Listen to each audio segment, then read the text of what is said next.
Buckle up, everybody. This episode of Greatest Scene Ever is shifting into high gear. Paul, what's more cinematic than a great car chase? It's expensive, it's dangerous, and unbelievably exciting to watch. The car chase is a staple of movie making. A good car sequence actually becomes part of the film language. And today we've got 3 great examples of that.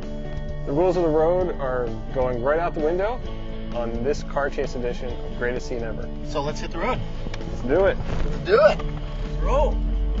See, not so easy, huh? No, Long paragraph. There you go.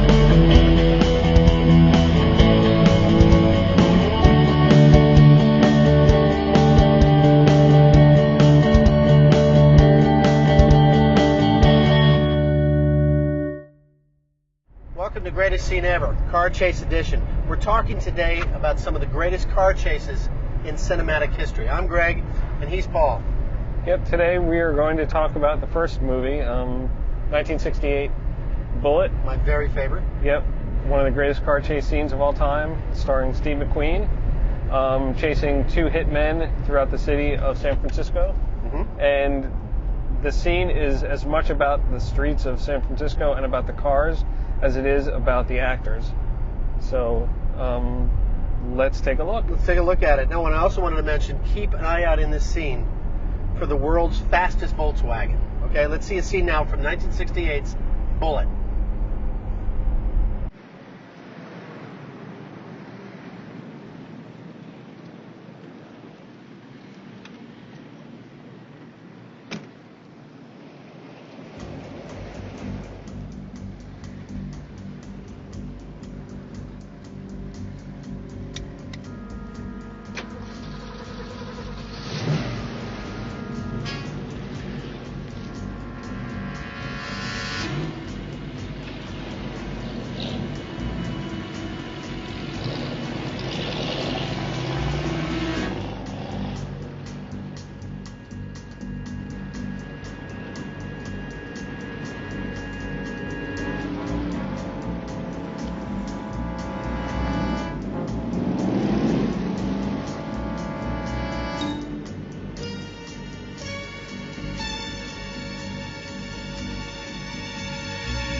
Okay, so there it is, 1968 Bullitt. For my money, this is the greatest car chase of all time. Mhm. It's got a couple of really cool things going for it. Number one, you've got Steve McQueen, Yeah. who actually did a lot of the stunt driving in this movie himself. He was a sort of a car racing guy on his own. But one of the really neat things about it, we'll talk about the visuals and stuff, but one of the things I really love about this film, Paul, is I love the sounds of the cars. Mhm. Because each car has a different voice. The Mustang has a specific voice, and the Dodge Charger has a specific voice. Kind of a growly, throaty thing. And it just really matches the characters. Phenomenal film. Yeah, the other thing too that is you see more in movies from this time period, including not only this one but the next one we'll talk about, is they didn't really feel like they needed to put a lot of dialogue or quick cuts in the chase scene to make it exciting. Yeah. The thing that added the tension was, the sound of the two cars. Yeah. And when is Steve McQueen going to catch up to them? Right. And just there's a tenseness about holding the scene and holding that shot in those scenes that made it, I think, more successful. Yeah. And then there are two other shots I wanted to call attention to, specifically in Bullitt. Mhm. One is, it starts off with Steve McQueen being hunted. Mhm. And it's got that great sort of cheesy 70s saxophone, doo-doo-doo-doo, kind of thing going. Mm-hmm. Like every cheesy 70s or late 60s, 70s sort of cop show or something like that. Anyway, I love the score in this thing. But he starts out as the hunted and very quickly turns around, so he is the hunter. Mm-hmm. And you first see him appear, because the bad guys are looking, where'd he go? And the Mustang appears, McQueen's Mustang appears in the rear view mirror up there. Suddenly it appears like that. It's one of the greatest shots, I think, in all of film through all the many years. And that's saying a lot. I mean, we got a lot of shots to choose from. That is one of my favorite shots in filmmaking, to see that Mustang appear up in that rear view mirror. And the other thing I mentioned earlier is about the world's fastest Volkswagen. And the point I wanted to make about that is, of course, they shot it over, a long period of time, and all the drivers in all the other cars were stunt drivers. So they had this one Volkswagen in the shot, and you see it, and you see the two cars go screaming by it. They'll go around a corner, and suddenly they'll pass the same Volkswagen again. They actually passed that Volkswagen 4 different times. And so I call it the world's fastest Volkswagen, because it jumps ahead so quickly and gets that so the cars can pass it. But actually, it's one of those little trivia things in movies. That's one of the things you have to, when you have extras, you have to be careful that they're not too distinctive. Exactly. Because they'll stand out, and cars included. Right. So. Okay, so let's talk about some of the other driving movies. When we were thinking about this show, we were thinking about great car chases, but there are actually some subgenres in car movies. And we were sort of brainstorming over lunch. Paul and I were brainstorming over lunch, and we got to thinking about what are some other great driving movies. And you made a list, and I'm going to let you. I'm going to show you. Couple lists. Here's a little list we made at lunchtime, which I'm going to let Paul read so that I don't kill us. Okay. Go ahead. So some other movies we're not talking about. The Blues Brothers, with that ridiculous car chase scene throughout the city of All Chicago. the cars piling up like that. Yeah, and then through to City Hall to pay off the mortgage. Right. The Italian Job. Yep. With all the Mini Coopers. Mini Coopers. And 3 different colors. Sullivan's Travels. Sullivan's Travels was a great film made back in something. I'm going to guess probably the 40s or something. Mm-hmm. And there's a great scene in it where they're on a bus, a sort of a personal bus. And at one point the bus hits the gas and they start bouncing over this little lonely road, boom, boom, boom, boom, like that. I'm getting Elisa moving on the camera back there. And stuff flies all over the place. It's just a wonderfully funny scene. The cook is in the kitchen and eggs are flying everywhere. So and what are some of the others? It's a mad world. If you want to see every comic actor from the 1950s and 60s, watch that movie. Everybody's in it. Everybody. Jonathan Winters, Sid Caesar. Yeah, and cameos with the Three Stooges and Jack Benny. Spencer Tracy is in it. Spencer Tracy's in it. Yeah. The guy who played Rochester in the Jack Benny radio show and TV show. What was his name? I don't remember, but I can't remember right now. Everybody is in it. Ethel Merman. Mickey Rooney. Okay, enough of that. But yes, everyone's in it, right? Smokey and the Bandit. Yep. It's a classic 70s movie. All the James Bond movies.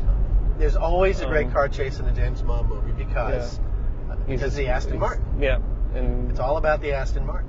So even when they tried to get away from that, I think there was a Bond movie where they brought in a BMW, like one of the, what was it, the X3 or something? yeah, they tried. I think they sponsored one of the movies or something. And they went right back to the Aston Martin. So, Yeah. you know. And then Transporter. Transporter. Now, for Transporter, I don't know which. You know the Transporter movies. Yeah, The first one is the best for me. yeah, I think so. They made 2, 3, maybe even a Transporter 4, I'm not sure. Number 2 was pretty good, but by the time it got to 3, it's like, okay, enough already. But I do love number 1. Jason Statham is fantastic. That's almost always the case where the first one is the best. But one of the other ones we talked about was Terminator. In the Terminator series, where there are car chases in there, and to me, the best one is the second one. Yep. And him being chased on the motorcycle. Yep. With by the 18-wheeler. Yep. With the T1000. So fantastic. We're taking a little turn here. A little bouncy road here. Okay, well, we should probably, as we're taking a little turn, we should probably take a little break. So we're going to throw it to our high priestess of cinematic trivia, Sarah Menke-Fish, who's along for the ride today. And after that, we'll get back with more great car chases on Greatest Scene Ever. Sarah? put it in first gear and go. Hey, hello, trivia buffs. I've better hit the brakes because I've got some bits of cinema lore that are well worth slowing down for. In Bullitt, Steve McQueen did a lot of driving, but stuntman Bud Akins, who drives the Mustang in some of the scenes, also did the motorcycle jump for the Steve McQueen in The Great Escape. In The Bourne Identity, the security soldiers shown at the Zurich consulate were actual U.S. Marines assigned to the embassy security. And during the shoot for The French Connection, a real car collided with one driven by Gene Hackman, and that was kept in the final edit. The film's producers picked up the bill for that man's car, and later during editing, the editors played Carlos Santana's song, Black Magic Woman, to establish the pacing of the sequence. All right now, hang on, I gotta change lanes. And time to get back to the greatest scene ever, Car Chase Edition on the road with Greg and Paul.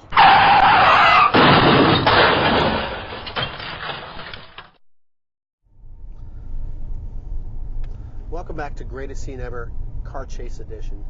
This is where we're going to pick up some speed and talk about film's great car chases in cinematic history. But actually, we could call today's episode Driving Miss Paul. So now we're going to turn back the clock to the 1970s. William Friedkin made the most complex car chase scene of all time, and he did it with one car chasing an elevated train. So let's look at 1971's The French Connection. Let's take a look.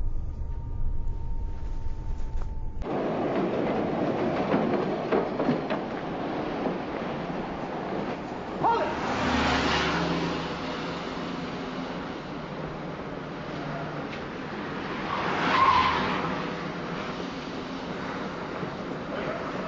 Hold it! Police emergency, I need your car. When am I going to get back?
stop. Man, what? Stop or I kill you. I got to stop in the next station. Touch the brake, and I blow you in half.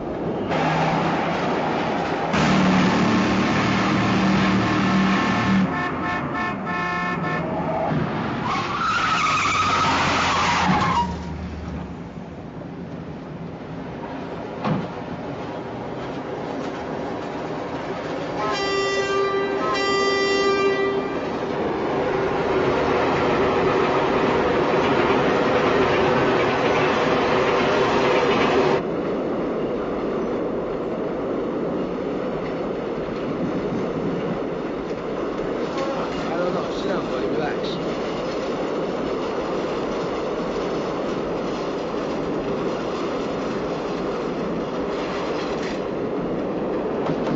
No. No, you all right?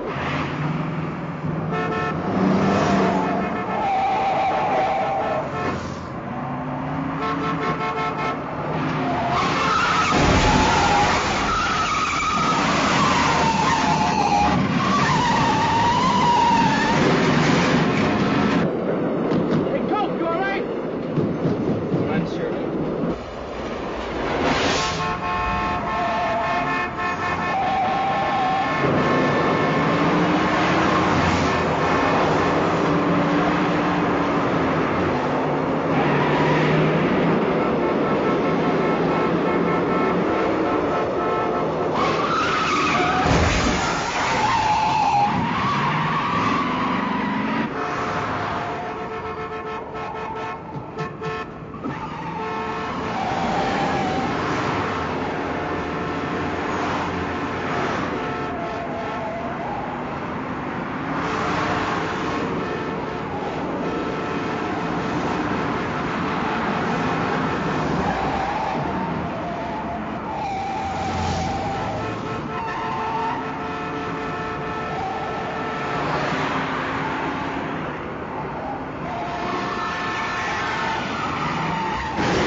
Hey, Paul. So there you are, French Connection.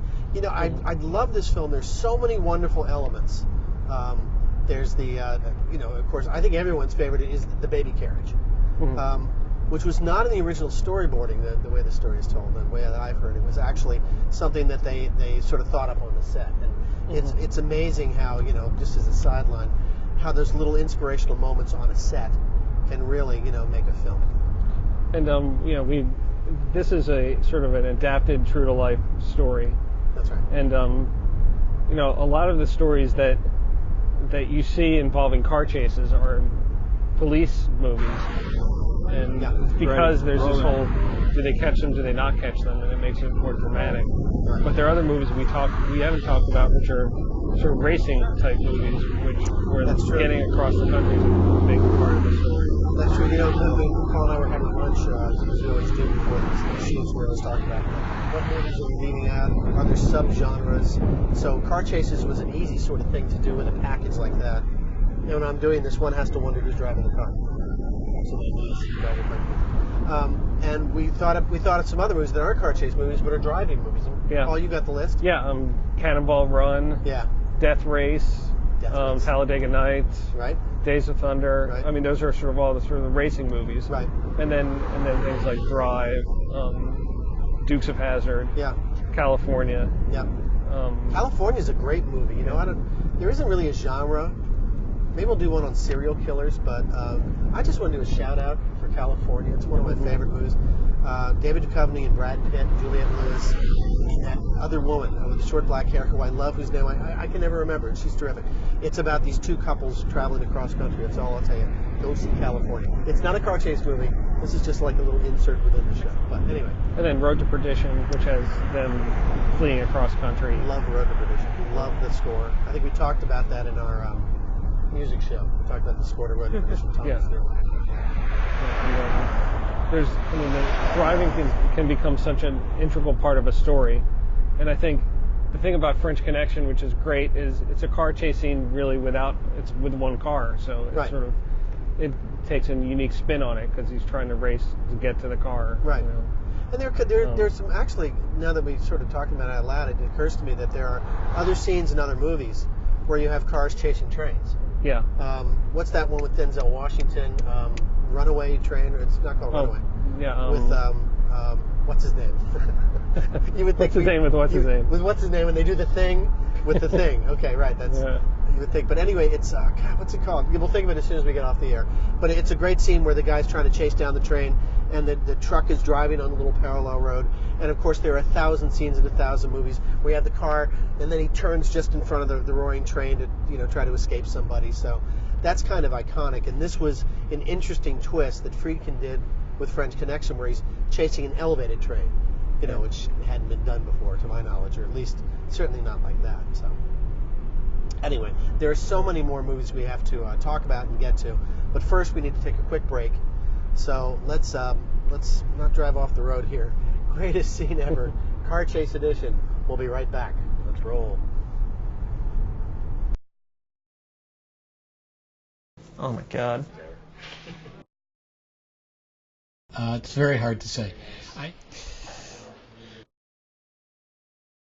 The greatest scene ever comes from Zulu, which is one of my favorite films. Just the part where he starts walking up to the door, and it's a slow, great first-person shot, and it's really, really emotional. It's just creepy. There's all sorts of dead animals behind Norman Bates. Martin Sheen's character has a very intense, personal, interior monologue.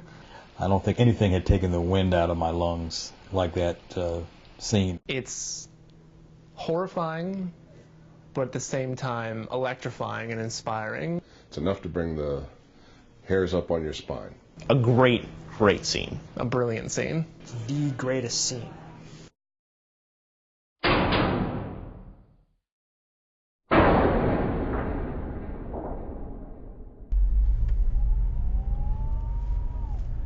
Welcome back to Greatest Scene Ever, Car Chase Edition. Paul, for me, a great car chase ends with a great smash up. I want the cars all twisted and mashed up, and they walk away, slam the door, and the fenders fall off. And for me, there's no better example than in one of the most visceral car chases of all time. It's Doug Liman's Thriller, his direction of The Bourne Supremacy, the second of the 3 Bourne films. Yeah, he's able to take slick, fast-paced editing and combine it with dynamic action set pieces, and he's able to take all of that and combine it with a great car chase score. So let's take a look at this scene from The Bourne Supremacy.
Okay, Paul, there's the Bourne Supremacy.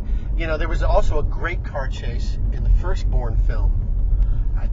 And, you know, it's really wonderful. It's that sort of editing that, you know, sort of came out of the MTV generation. They talk about that a lot. A lot of very quick cuts. In fact, commercials were doing it before feature films were. But by the time we get around to, you know, the Bourne films, I think the Bourne Identity was 2002, if I'm not mistaken. This is how all car chases, you know, have been done since then. Some people say, you know, the modern car chase really was born with the Bourne series, if you will forgive the obvious pun. And I think the great thing about the Bourne series is it takes an idea that's been done for years, which is the Bond idea of the super spy. Right. It says, well, what if the super spy doesn't remember anything about who he is, and is trying to put pieces together about who he is, and he has all these skills that James Bond has, but doesn't remember why he has them, and he's trying to fit all these pieces together and figure out what, you know, who he is and how he got those skills. Right. And it's sort of like a whodunit versus James Bond together in one movie. Well, you know what's funny about this? Here's Jason Bourne. He's lost all memory, but he has not forgotten how to drive. It's true. He drives really well and drives really fast. You know the other really cool thing about car chase movies, which I'm just now remembering or just now thinking of, it's whenever people talk to each other in car chase, they never watch the road. That's exactly so right. I'm actually driving this car right now, and I'm not watching the road. And now you're veering to the left. And now I'm veering off the road, something like that. And that's why people don't do it. That's why usually what happens is that the car that the two people are talking in is being towed by another car. Yeah, and otherwise you get a scene like this where blah blah blah, the two people are talking, and we'd be driving right into the woods here. So we won't do that. We'll get back on the road. And the other thing that's really funny in that first Bourne movie is he doesn't remember. He's trying to learn the capabilities of the car. And he opens up the owner's manual and flips through it really quickly. Right. And that kind of made me, when I was thinking about that, it kind of made me think about another scene in a movie, which is the Matrix, the second movie, where there's the big car chase scene that takes place on the highway, where she's zipping in and out of traffic in a motorcycle, and then they have an 18-wheeler they're chasing her with and all this stuff. And you know, they always say, give me the specs on whatever, and then all of a sudden they download it into their memory. And then, she closes her eyes, then she opens, she goes, got it. Got it. Right. So then all of a sudden they can do all that. Right. So this is the Bourne sort of version of that. Exactly. The Evan Wood speed reading for spies or something like that. Exactly. He's got all of it down. Outstanding movie. Yeah. Okay. And also, we're almost out of time, but I wanted to talk a little bit about the Bond movies as well, because there is that spy parallel. And you know, from the very early Bond movies, we had the Aston Martin. And you know, had like all the little bells and whistles on it, little machine guns, and you know, my favorite is the ejector seat. Boom, you know, you hit the button, little roof, you know, goes back like this, and and I'm gone back here. And all of a sudden, boom, Paul goes out right at the roof there. Okay, we'll keep it. I like this. This is nice. But so you have the Aston Martin, and it's this iconic thing, and I think the company, if I'm not mistaken, was in some financial straits at the time when the movie came out, and this really just helped bring that company back. It's one of those iconic things. It reminds me very much of a musical parallel, which is Paul McCartney stumbles into a music shop in Germany when the Beatles were first starting, and picked a Hofner bass out of the window. He liked the Hofner bass because it was a violin shape, and he was a left-handed bass player, so it looked the same left as right. Now, this was just a chance thing where he pulled it off the shelf, he played it, he liked it. That defined the Hofner Music Company. I mean, they were doing fine business. Paul McCartney makes one decision, and it brings the entire company back and makes the name Hofner iconic. And the same way with Aston Martin and James Bond. Not that they weren't, you know, a really cool car company before, not that they weren't making sales, but it took them to the stratosphere. It's really funny how these things can do it. Well, we are out of time, and our tank's getting low, so it's really time to park this puppy. Yeah, well, we hope you go to Bender Library and check these films out. Just run on down there, because you may have to be chasing somebody else to grab a copy of them. Please check these out, and there's probably some we haven't mentioned that are going to be great to check out too. Yeah, and they're always better in context. So do go to Bender Library to check these films out. And also, you can visit us on the web. We'll put the web address up here on the screen, right in here someplace. We'll figure out where to put it. And you know, just click on the links in the website. We'll have other information about you know, some of the academic stuff and articles and stuff you can follow up on. And we've got some thanks, Paul. In fact, we'll stop here and we'll give thanks to Sarah Minky Fish, our high priestess of cinematic trivia. Thank you, Sarah. The Department of Motor Vehicles. We'd like to thank the Montgomery County Police Department here in Maryland for not pulling us over and throwing us all into jail. And everybody who helped out. Except Elisa. Right, exactly. Yeah. And a shout out to John. John, we miss you. Yeah, Jersey represent. Jersey represent. Okay, and everyone else who helped out. So that's it for Greatest Scene Ever Car Chase Edition. For me, Greg, and him, Paul, we'll say see you later. Now go out and do something great today.